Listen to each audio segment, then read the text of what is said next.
여러분, 원달러 환율이 충격적이자 올해 더 오른다. 이 말이 여러분 사실일까요? 올해 더 오른다는 이야기가.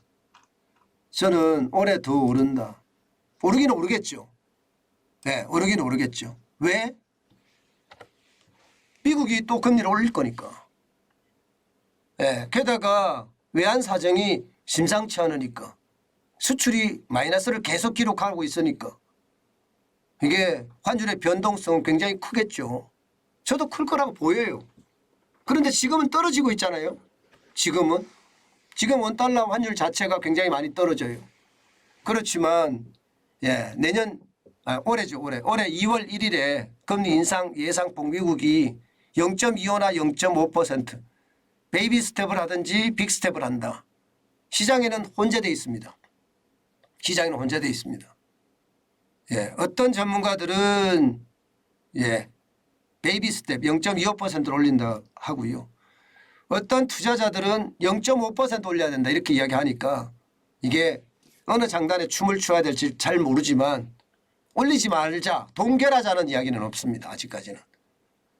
동결하자는 말이 없다는 것은 결국 말입니다. 미국이 금리를 2월 1일 날 인상한다는 이야기인데 2월 1일 날 인상을 하면 아마 거기에 대한 충격은 올 겁니다. 여러분 보시다시피 금리를 지금 주구장창 올렸죠. 그죠? 주구장창 올렸습니다. 2022년 6월에 자이언트 스텝을 시작을 해서 4번 연속 올렸습니다. 4번. 6월에 했죠. 7월에 했죠. 9월에 했죠. 11월에 했죠. 4번 연속 올리고요. 자이언트 스텝은 0.75%씩 올리는 거예요. 그리고 나서 12월에는 0.5% 올렸습니다. 빅 스텝 올렸습니다.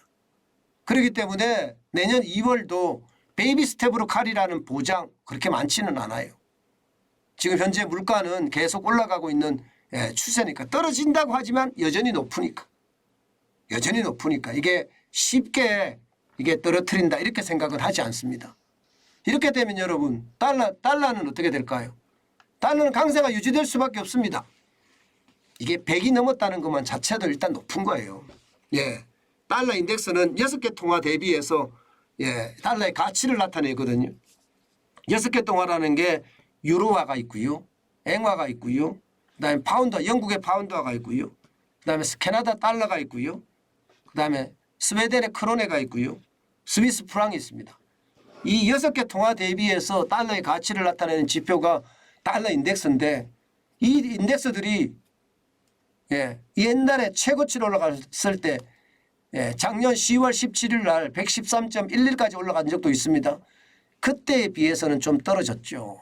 그때에 비해서는 좀 떨어졌지만 여전히 12월 27일 보면 104.18입니다. 여전히 높습니다. 낮지 않습니다. 이 말은 결국 말입니다. 시장의 불안감은 크다 이렇게 생각을 해야 되고요. 특히 보세요. 2020년 3월 19일에 103.6이었습니다. 2020년 3월 6일에. 자, 2020년 3월 19일이면 이 코로나 바이러스가 창궐할 때죠. 그때 우리 환율이 어땠을까요? 3월 19일에 1285.7원입니다. 그러면 지금은 1264.2원이에요. 굉장히 낮아졌죠. 굉장히 낮아졌습니다. 결국은 이게 왜 낮아졌을까? 결국 궁금해할 수밖에 없는 환율 변동폭이 되고 있는 거예요. 제가 봐서는 우리 지금 달러 들어오는 게 굉장히 적거든요. 지금 작년이죠. 작년에 무역을 통해서 달러 벌어들이는 것이 쉽지 않다. 적어도 말입니다. 무역 적자 규모가 500억 달러가 넘습니다. 아유 죄송합니다.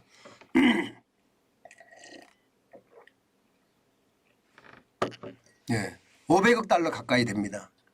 그렇게 되면 여러분 500억 달러가 우리나라에 돈이 덜 들어왔는데 그러면 달러 시장에 외환 시장에 달러가 그만큼 덜 들어온다는 뜻이잖아요.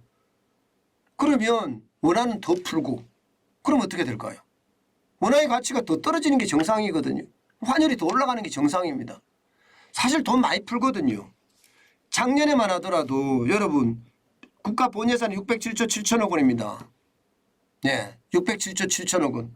올해도 마찬가지예요. 639조 4천억 원인가 아마 그럴 겁니다. 638조 4천억 원. 예, 제가 정확하지는 않은데요. 예, 638조면 어쨌든 또 늘어났잖아요. 또 늘어났습니다. 그럼 돈을 또 그만큼 푼다는 거예요. 그럼 돈의 가치가 그만큼 더 떨어지는 게 맞거든요. 근데 희한하게 돈의 가치가 예상했던 것보다는 환율이 낮아요. 1264.2원을 기록하고 있으니까요. 물론 환율이라는 것은 수많은 변수가 작용을 하겠죠. 작용을 하겠죠. 뭐 예를 들어서 지금 현재 이렇게 낮은 이유를 시장에서는 어떻게 찾고 있느냐. 중국인들이 시진핑 무서워서 한국 시장으로 돈을 투자를 했다. 그리고 이 돈이 이제 해외로 나갈 거다. 쉽게 말하면 중국 탈출하는 돈들이 한국 시장에 머무는 요소다. 뭐 이 정도까지 지금 설명하는 게 시장의 설명이거든요. 그렇지만 외환 보유고를 푸는 것도 저는 한 몫을 한다고 생각합니다. 정부가 인위적으로 환율을 낮추려고 노력하는 것. 왜냐하면 환율이라는 자체가 여러분 위기다 이렇게 인식하기가 굉장히 강하기 때문에 환율이 높으면 위기가 빨리 온다 이렇게 인식하는 게 강하거든요. 그러다 보니까 환율부터 떨어뜨려 놓으면 경제의 어떤 심리를 잡을 수 있다. 뭐 이런 생각을 정부가 하고 있을 겁니다 아마. 그것이 아마 시장에 굉장히 많이 영향을 미치기 때문에 지금 이런 것은 아닌가. 지금 현재는 그렇게 예상을 하고 있습니다. 현재는. 분명한 것은요. 앞으로도 이게 환율의 변동성은 굉장히 높을 거라고 보고 있는 거예요. 지금 보시다시피 2021년 1월 1일 1084.7원이었습니다. 달러당. 그러던 것이 2022년 1월 3일에 보면 1191.8원까지 올라갔습니다. 그리고 6월 23일에는 1301.8원, 9월 22일 1400.7 7원, 그리고 10월 25일은 1442.2원까지 올라갔던 적도 있습니다. 심지어 말입니다. 2009년 3월 16일 날 1488원까지 올라간 적 있거든요. 그때하고 좀 비교도 하는 경우가 굉장히 많습니다. 분명한 것은 환율의 변동폭이 엄청나다. 뭐 이렇게 이해하는 것이 가장 좋을 것 같습니다. 그만큼 말입니다. 이 변동성은 장난 아니다. 실제로도 말입니다. 보면 2009년 4월 30일에 하루 변동폭이 58원 7전까지도 이렇게 떨어진 적이 있거든요. 그런데 2022년 11월 11일에 보세요. 59.1원까지 떨어지는 그런 엄청난 이야기도 있잖아요. 그렇기 때문에 이 변동성에 우리가 굉장히 잘 적응을 해야 되고요. 원달러 환율은 변동성이 앞으로도 커질 겁니다. 분명한 것은 올해 말로 가면 환율이 안정을 찾을 거예요. 물론 전제가 수출이 잘 돼야 된다는 전제예요. 수출이 잘 돼야 된다는 전제가 되면 찾을 거라고 보는데 그전에는 쉽지 않다. 이렇게 저는 보고 있고요. 특히 핵심이 말입니다. 환율을 무조건적으로 낮출 수는 없어요. 왜냐? 우리 수출해야 되거든요. 수출 경쟁력에서 일본이나 중국에 밀릴 수가 있거든요. 그렇기 때문에 쉽게 환율을 많이 내리지는 않을 거다. 저는 그렇게 생각을 하고 억지로 내리는 것도 이제는 좀 천천히 하겠구나 그런 생각도 많이 듭니다. 중요한 것은요. 이 환율에 작동할 수 있는 아주 큰 요소들 중에 제가 3가지 정도는 아마 시장을 좀 봐야 된다 이렇게 생각을 합니다. 왜냐하면 3가지라는 게 미국의 금리 인상은 제가 늘 이야기하는 거 굉장히 중요하잖아요. 그죠? 게다가 우리 채권시장 불안하죠. 채권시장 언제 무너질지 모른다 하는 아직도 그 위기감이 있습니다. 채권시장 분명히 봐야 되고요.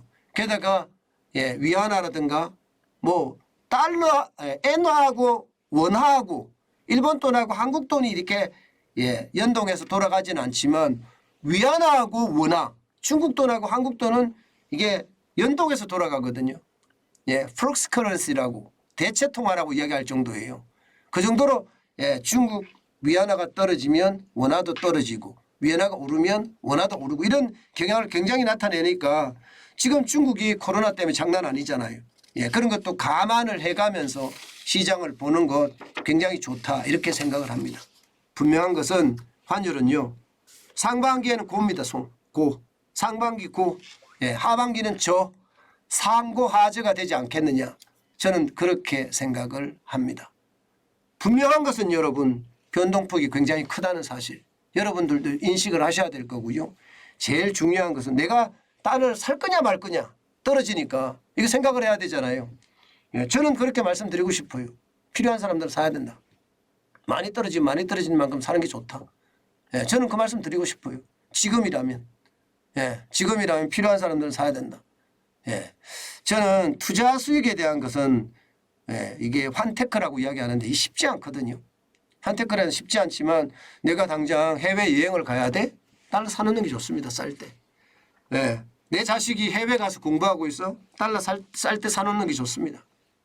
예, 그리고 내가 예, 꼭 달러를 필요한 곳이 있어. 내가 수학개미가 될 거예요. 그럼 달러 사는 게 좋습니다. 쌀 때. 쌀 때 사놓는 게 저는 월등하게 좋다고 생각을 해요. 투자를 한다면 말입니다. 예, 미국 시장에도 미국 주식시장에도 투자를 한다면 달러를 쌀 때마다 계속 사놓는 거 저는 필요하다. 예, 그렇게 생각을 합니다. 예, 그만큼 말입니다. 시장의 분위기 굉장히 많이 바뀌었다. 굉장히 많이 바뀌었습니다. 예, 많이 한때는 뭐 예, 1448원까지도 올라갔잖아요. 그죠? 예, 그런 걸 감안해 보면 지금 1264원까지 떨어졌으니까 예, 이제 달러 시장도 한 번 더 눈을 뜨고 볼 필요가 있다. 예, 그 말씀 드리겠습니다.